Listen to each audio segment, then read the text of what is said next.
نحمده ونصلي ونسلم على حبيبه الكريم اما بعد فاعوذ بالله من الشيطان الرجيم بسم الله الرحمن الرحيم ورتل القرآن ترتیلا سبحان اللہ صدق اللہ مولانا العظیم وصدق رسولہ النبی الامین الکریم المتین ونحن علی ذلک ما قال ربنا ورسولنا لمن الشاہدین والشاکرین والحمد للہ رب العالمین. درود پاک پڑھ لیجیے. اللہم صلی علی سیدنا و مولانا محمد معدن الجود والکرم منبع العلم والحلم والحکم وعلی آلہ وصحبہ اجمعین وبارک وسلم.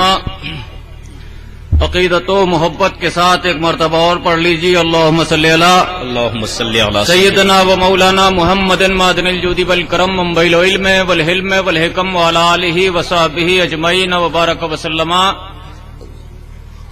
گر نہیں ملتا بولو اور جھوم کے بولو سبحان اللہ سبحان اللہ. گر نہیں ملتا درے محبوب سبحانی مجھے. کیا بات ہے حضرت، زندہ باد ماشاء اللہ. گر نہیں ملتا تیرے محبوب سبحانی. بولو ایک وجہ ہے اور جھوم کے بولو ایک وجہ ہے لیکن میں دیکھ رہا تھا واہ واہ واہ. کہ فیضان رضا صاحب نے جب آپ سے آپ کے دونوں ہاتھ اٹھوائے تو آپ نے زبان خاموش سے یہ اعلان کیا کہ دنیا کے لیے ایک وجہ ہوگا لیکن مستانہ غوث اعظم کے 11 بجے ہوئے. کیا بات ہے ماشاء اللہ. نعرہ تکبیر، نعرہ رسالت، جشن غوث اعظم، اولاد غوث اعظم. سبحان اللہ. غوث اعظم کے شہزادے بیٹھے ہوئے ہیں. بولو غوث اعظم زندہ، بے شک. حسین اعظم زندہ، شہید ملت زندہ، مسیح ملت زندہ. ابھی امام ربانی نے کہا کہ قضا کے بعد بھی باقی رہی وجود کی بو. قضا کے بعد بھی باقی رہی وجود کی بو. ارے لبے مسیح سے آتی رہی درود کی بو. لبے مسیح سے آتی رہی درود کی بو. تو یہ گھرانہ زندہ، ایسا زندہ ہے کہ کلمہ کہہ رہا ہے کہ مصطفیٰ تھے نہیں ہیں. کلمہ کہہ رہا ہے کہ مصطفیٰ تھے نہیں ہیں. پاسٹ بھی مصطفیٰ کا ہے، پرزینٹ بھی مصطفیٰ کا ہے، فیوچر بھی مصطفیٰ کا ہے، ماضی بھی مصطفیٰ کا ہے، حال بھی مصطفیٰ کا ہے، مستقبل بھی مصطفیٰ کا ہے. ارے ذات ان کی کچھ نہ تھا، کچھ نہیں تھا، کچھ نہ ہے، ہوگا نہ کچھ جز مصطفیٰ. ذات ان کی پاسٹ، فیوچر اور وہی پرزینٹ ہے.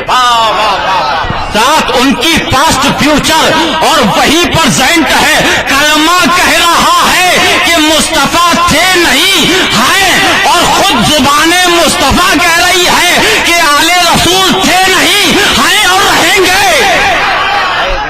زندہ باد. آل رسول تھے اور رہیں گے. کہاں ہے زبان مصطفیٰ نے؟ تو زبان مصطفیٰ کہہ رہی ہے ترکت فیکم الثقلین کتاب اللہ ترتی. صحابہ کو نہیں چھوڑا کیونکہ صحابیت کا سلسلہ ختم ہونے والا تھا اور یہ آل رسول قیامت تک رہنے والے تھے. نعرہ تکبیر، نعرہ رسالت، اولاد غوث اعظم. سبحان اللہ سبحان اللہ. یہ آل رسول قیامت تک رہنے والے تھے.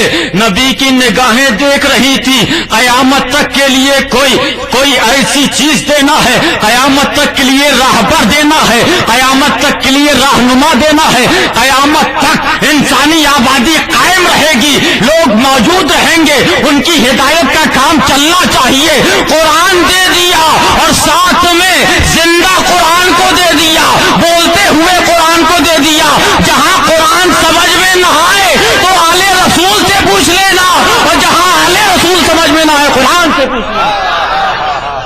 زندہ باد ماشاءاللہ ماشاءاللہ. یہی تو وجہ ہے لوگوں نے خاموش کرنے کا سوچا، لوگوں نے نظام اسلام کو بدلنا چاہا، لوگوں نے شریعت کو بدلنا چاہا، لوگوں نے آئین اسلام کو بدلنا چاہا، لوگوں نے دستور مصطفیٰ کو بدلنا چاہا، لوگوں نے روح اسلام کے گلے پہ چھری چلانا چاہی تو قرآن تو خاموش رہا، لیکن وہ قرآن جو صاحب قرآن کے کندھوں پہ سوار ہوا تھا، وہ قرآن جو صاحب قرآن کے کندھوں پہ سوار ہوا تھا وہ خاموش نہیں رہا. بظاہر تو گلا کٹا لیکن فوراً بعد بلند ہوا لوگ نیزہ پر اور تلاوت قرآن کرنے لگا ہے، تلاوت قرآن کرنے لگا. سبحان اللہ سبحان اللہ سبحان اللہ سبحان اللہ. زنجیر بھی ہلتی رہی، بولو جھوم کے، زنجیر بھی ہلتی رہی، در بولتا رہا.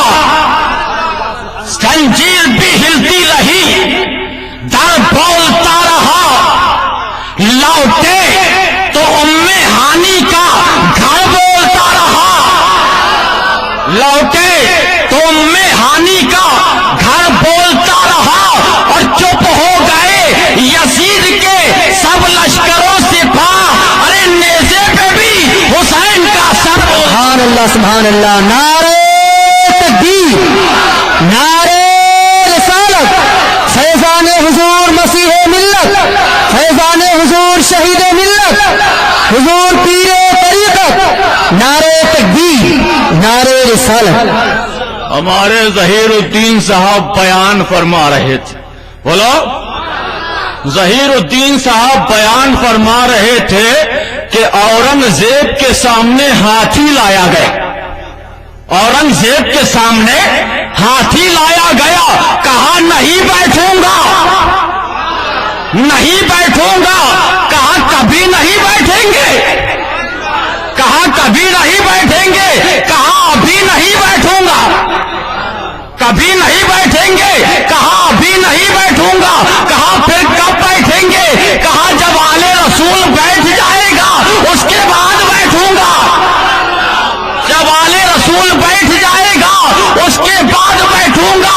ہمارے دماغ میں تو ادب کرنے والا یہ اورنگزیب ہے، لیکن دل میں تو بریلی کا تاجدار ہے جو آل رسول کے بیٹھنے کی جگہ پہ نہیں بیٹھتا ہے بلکہ کہتا ہے یا غوث اعظم تجھ سے در سے سگ اور سگ سے ہے مجھ کو نسبت، میری گردن میں بھی ہے.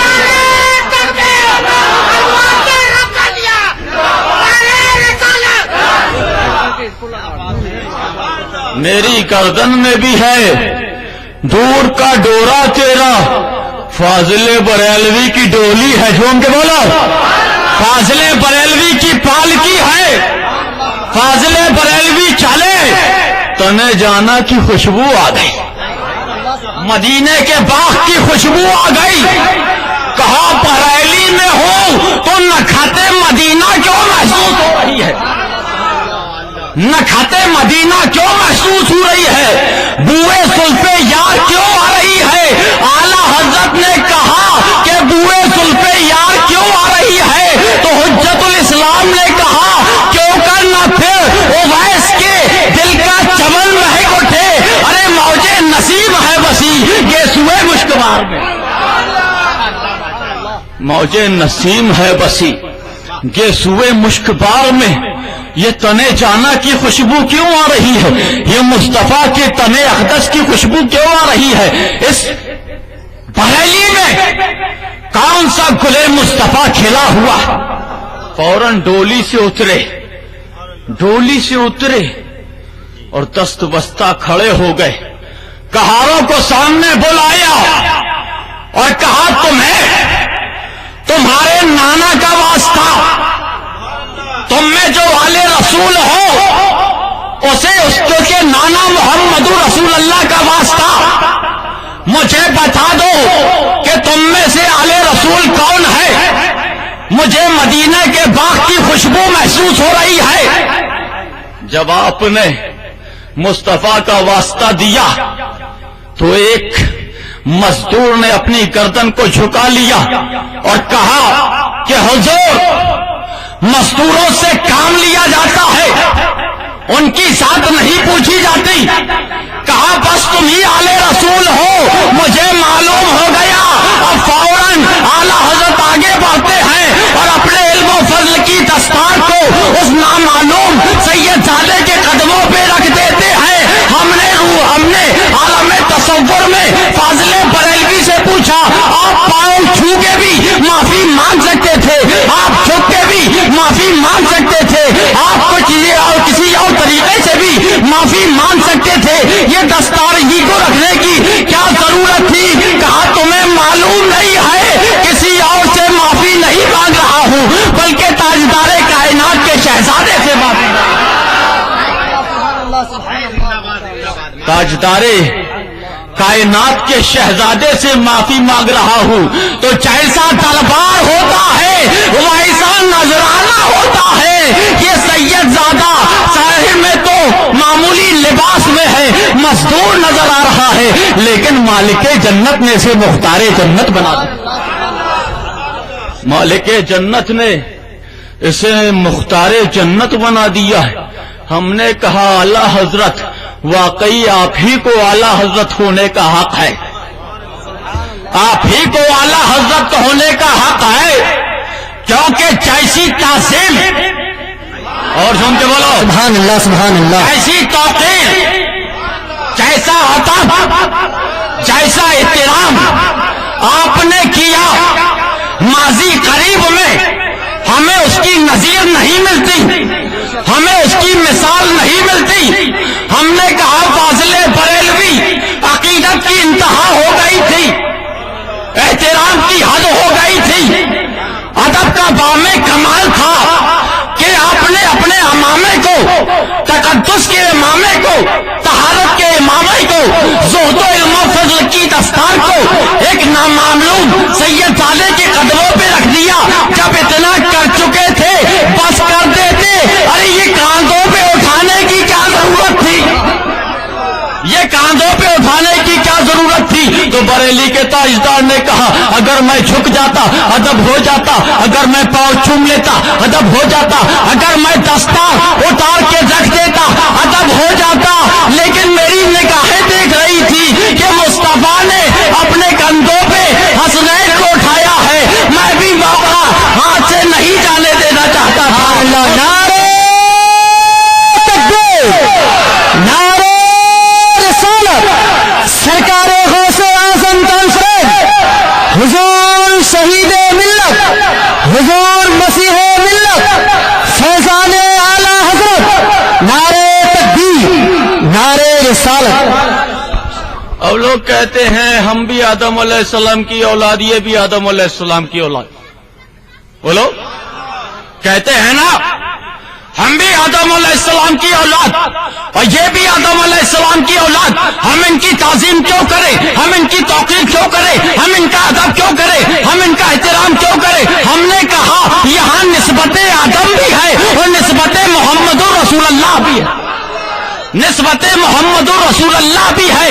ظاہر دیکھو گے تو نسبت آدم نظر آئے گی اور باطن دیکھو گے تو نسبت محمد رسول اللہ نظر آئے گی.